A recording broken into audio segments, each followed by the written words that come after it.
What do you think happens when we die?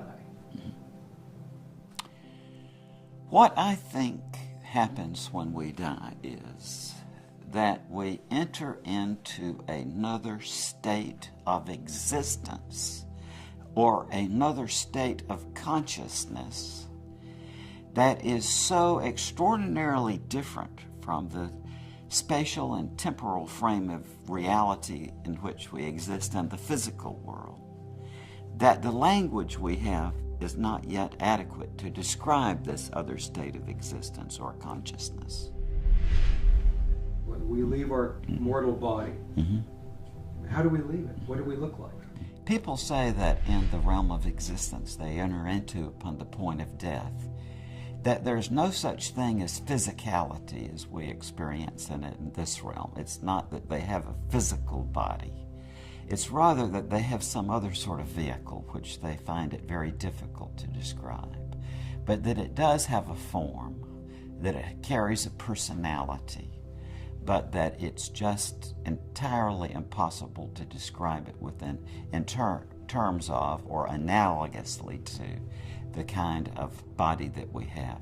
I've heard it characterized as a spiritual body, for example. That's a term that I hear from a lot of people. So when they come back, they're changed, they're transformed.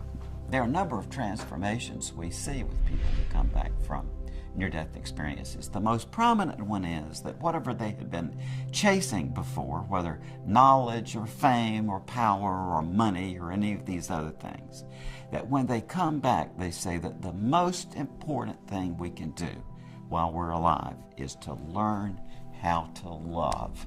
What would change if you were able to prove that there was an afterlife? Many people get to thinking about this and they think, oh, if that were the case, then we'd all love each other and there would be nirvana and there wouldn't be any problems in the world. But I don't think it would bring people to a state of complete love and make everybody saints and so on. I honestly don't accept that. But there is one thing that I am absolutely sure that a rational proof of life after death would do. And that would be that it would fundamentally alter the structure of the human mind. If we could have a rational proof of life after death, then human beings would never again be the same, because the entire structure of our cognitive mind would be expanded.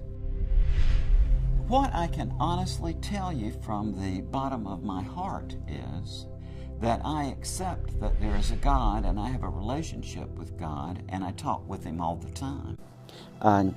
Physiologists tell us, who say that these experiences are hallucinatory, is that as the person is dying, the oxygen supply to their brain is lowered, and hence they have these hallucinatory effects.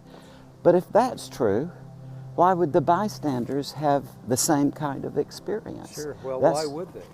That's very difficult to explain. Yeah. And I think that once these findings come out and are thoroughly understood by the public, we're going to be into an entirely new dimension of discussing near-death experiences, because that old standby that, oh, this is just hallucinations caused by brain damage, that's out the window with these empathic death experiences.